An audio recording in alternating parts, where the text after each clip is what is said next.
Sinak memanas, warning hot sniper TNI bikin kelenak Murib shock, ancam tembak gubernur, 1 OPM gugur. Sinak di puncak, Papua kembali memanas pasca kematian satu anggota OPM dari kelompok Sinak. Komandan Operasi Sinak, Kelenak Murib, mengancam akan menembak gubernur dan para perantau dari Pulau Jawa.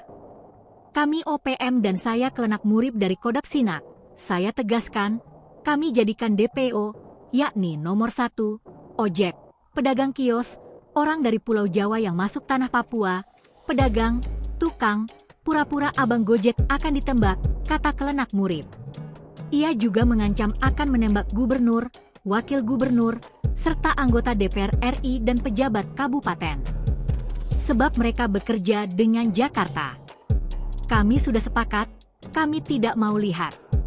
Kami kasih DPO. Pada 8 Juni 2025 kami tegas sepakat, pejabat di Papua, kami tembak, ujarnya. Menurutnya, OPM juga akan memperingatkan penduduk asli Papua. Juga, jangan sampai suami polisi, akan kami tembak, ujarnya. Diketahui, tim gabungan TNI, Polri selalu siaga di kawasan Puncak, Intan Jaya, dan Sinak. Bahkan, tim Raider 700 kembali menembak anggota organisasi Papua Merdeka hingga tewas. Pelaku bernama Gingga Murib tewas usai memalak pedagang di Pasar Sinak, Kabupaten Puncak, Papua Tengah, pada Kamis, 12 Juni 2025. Anggota TNI di lokasi terpaksa melepaskan tembakan karena Gingga Murib menodongkan senjata api kepada warga sipil di Pasar Sinak.